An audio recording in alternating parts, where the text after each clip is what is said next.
I got news for you. November 2014, I'm in Elizabeth Riley. Thank you, Elizabeth. I always thank my sponsor for saying, and I met with Glenn for 2.5 days. He was phenomenal. I felt like I met Bill Gates for the first time. He didn't know he was Bill Gates, but I knew he was. Seriously. I knew he had invented something new. See, that's the thing I knew. Most people didn't know that. I went, man, and I came home at Thanksgiving dinner. Glenn, you've never heard this story. And my daughter was there. Her boyfriend, some guy named Brian. Didn't know his last name, because until I get commitment, I don't know the boy's last name. I literally was excited at Thanksgiving. I said, I saw this new model. It excites me. What do you all think? And I tried it out on them. They said they thought it sounded really good, right? And my daughter, Nicole, and I got to tell you, if you've ever met a driver, we have 5 kids. Nicole's our driver. You know, she commits herself to doing, she's going to do it. So I want to present to them, they're my next, they really got me fired up. They said, it sounds good, sounds different, right? So Nicole got engaged that next year to some guy named Brian. Oh, by the way, his last name is Rouseau. I finally learned it. And what's exciting about it is then they had a beautiful son together, Lincoln Apollo. And I want to give this to them because I'm doing this because Lincoln Apollo is the legacy. Okay? So let's bring him up here. Nicole and Brian Rouseau! Woo!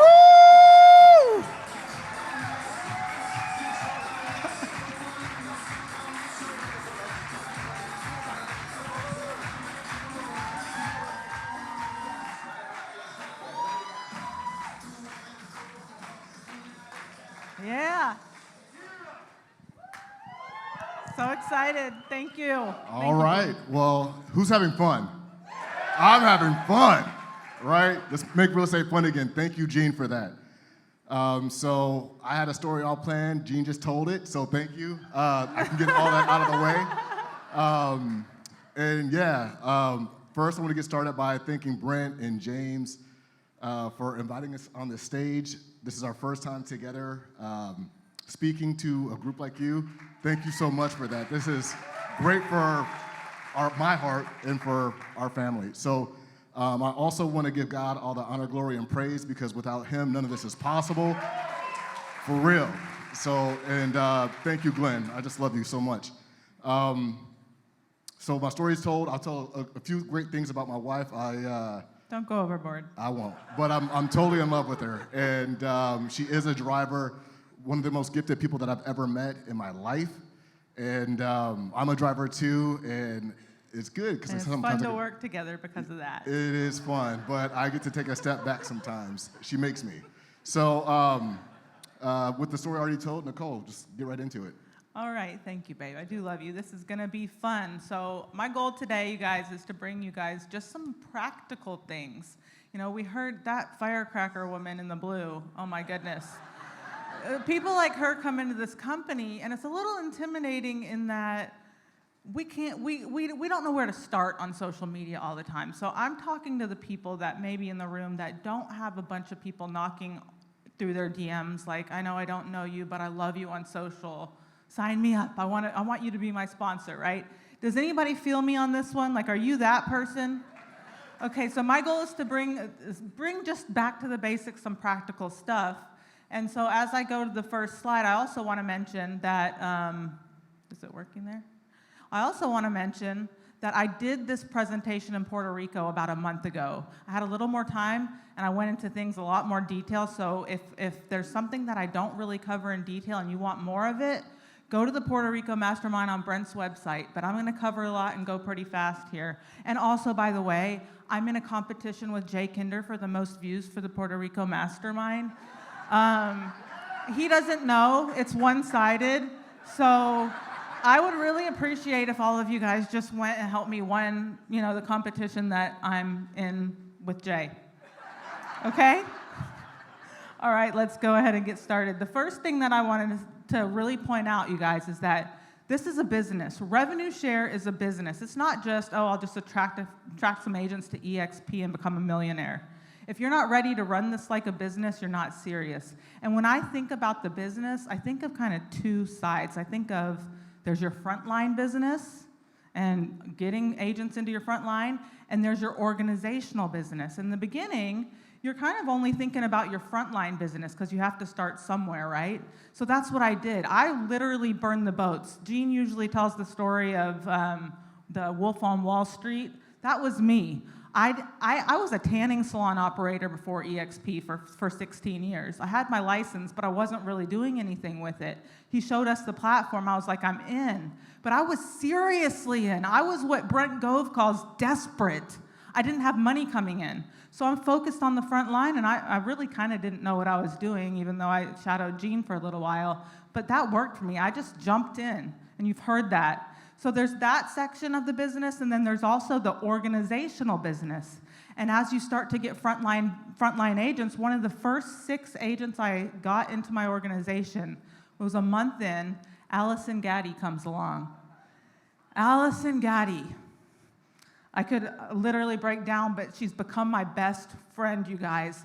The beautiful thing about this business is that you're going to bring on people that you're running with, you're working with. It's the blood, sweat, and the tears. And she brings on Don Hobbs. She was dating Don Hobbs. If you don't know who he is, that's a big deal, right? So we got Don Hobbs into the organization, and pretty soon it becomes fun. We're running, and it's not just about the front line anymore. It's pretty soon you got 100.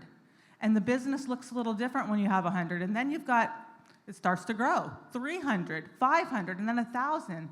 And the focus of the business starts to adapt as you go from one point in your business with 100 to 1,000. And imagine, Gene Frederick's size of an organization. So what do I mean by this? When you're running a business, you have to think about what systems and tools you have in place to support the business as it grows. And then you've got to create leverage. And how do you do that? You do that by hiring on talent to help you run your business. And then you've got to create organizational resources to help your agents sell more homes, or then also build their organization here at EXP. And that takes a lot of systems and tools. And then think about creating culture, right? This one's a biggie. EXP has a great culture, I think we can agree. But as an organization, I'm talking about bringing and creating a culture that is your own culture above what EXP has already got for us. Does that make sense? Are you guys with me? Because you're running a business of people and relationships, and people stay where the culture is good. You with me on that one? All right. Okay, I'm going to get a little vulnerable with you. God was tapping on my shoulder this week, and he said, you messed up here, Nicole. This is not the lesson that you actually learned. If I can rewind time, back in 2019, I had 25 FLQA. And it was hard work for me. Like I said, I didn't have people DMing me asking me to sponsor them. I had to pick up the phone and make the calls and put myself in a position to hear the word no. And that's risking your ego, people. But I did it. It took me a long time to get to 25 FLQA, right? As you saw on the first slide, I'm no longer at 25 FLQA. That number dipped. And it dipped because what this should say, guys, is don't let your ego tell you where to spend your time. I learned it the hard way. Guess what I was spending my time on? My organization got to 300 or 400 people at the time. I had 20 or 30K coming in rev share a month. Life was good. But Glenn Sanford is a smart man. He said, I'm going to make sure that they continue to sponsor agents into EXP. You can't take your foot off the gas on the FLA side of the business. Does that make sense? And so I had 300 or 400 people, and all of a sudden, my ego's like, Nicole, you're doing amazing. You're spending your time on all the right things. I was doing, I think, 10 to 15. 10 to 15. EXP Explains a week. A week. And I was like, they love me. I'm such a good EXP explainer. And my ego was telling me that that's where I was best utilized. Meanwhile, the FLA, the FLQA fell down, right? And I remember sitting in this room about a year ago thinking to myself, who's joining me? Who's naming me as sponsor this month? The answer was none, because my pipeline was dry. Okay, are you guys with me? So you have to figure out as you go, how much time are you going to spend on the FLA and FLQA side of the business, and how much time are you going to spend on the organizational side of the business, because you've got to be able to do the dance to do both. And the momentum is key. Whenever my pipeline was dry, I had to get back to the basics on the FLA side.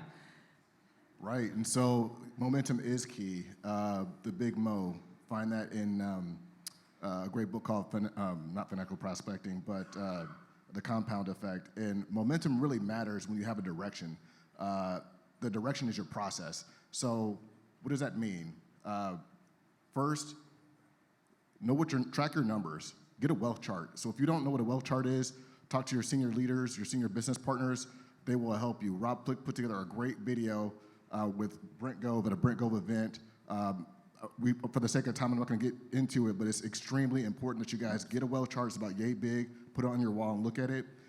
Make a list, right? As big a list as you can possibly get, but get a targeted list, right? A targeted list of about 100 or so agents. That's your hot list. And the third, and this is the most important bullet of this whole group, is your calls and conversations. So with your calls and conversations, as Nicole will say, this is the engine of your business.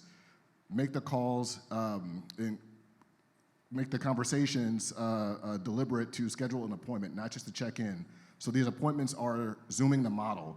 We're talking themodelexplain.com, explainthemodel.com, whatever resource you use, watch the video with your prospects and your friends, because they will become your friends.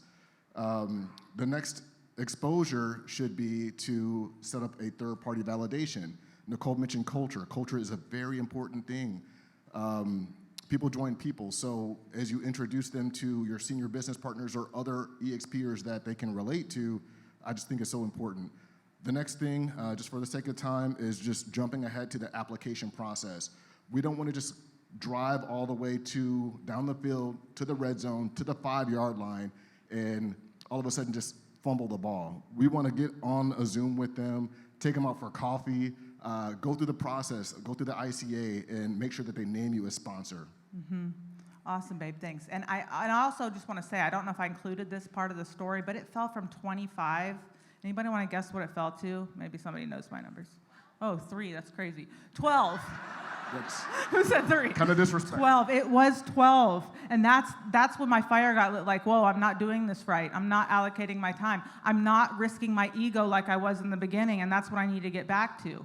And in the process, my husband went through it all, but I really focused. What I figured out is I've got to focus on the conversations, because the number of conversations you have is the one thing that you can really control in your activities on a daily basis.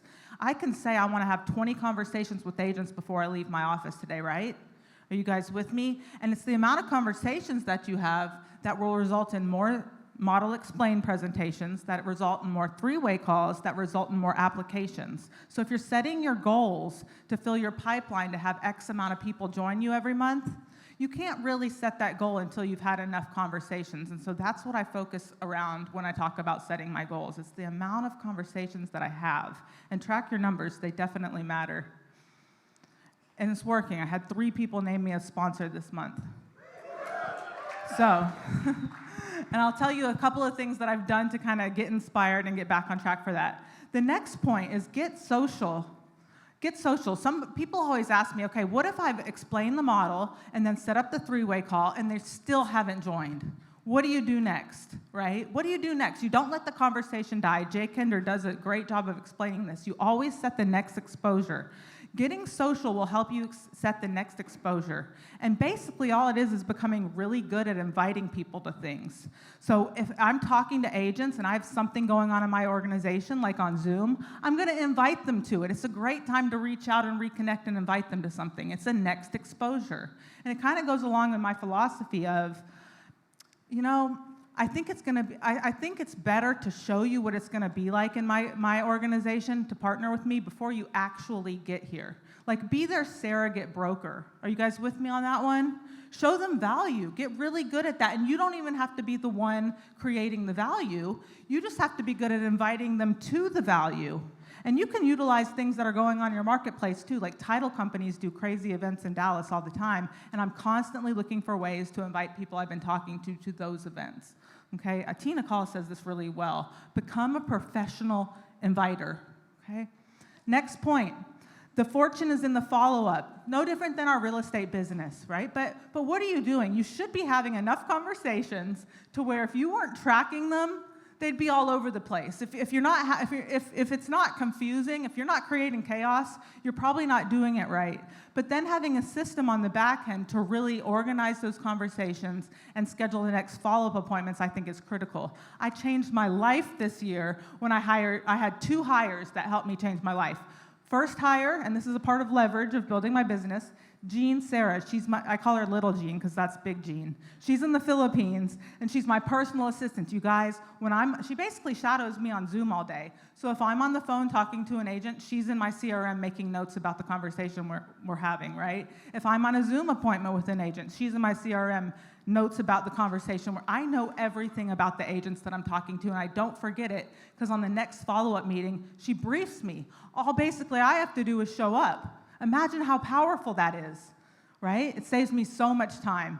The other person I hired, Coach Russ, in the house. I love Coach Russ. He's in my organization. You guys, get a coach. The best people in business and in life have coaches, right? It's not a bad thing to have a coach. Actually, he's taught me so much. My calendar is blocked. Every minute of my calendar during the day is blocked, right? So make sure you get yourself a coach and make sure you get held accountable. What I love about Russ is he's in it with us. He's making the calls. He scripts the calls. Every Monday, Wednesday, Friday, we have call session where we all get on and make calls together. Do you think the organization's growing? It absolutely is. So thank you so much, Russ. Definitely changed my life. Here's notes in my CRM just on somebody that joined this month, just to kind of give you guys an idea. And I want to speed up.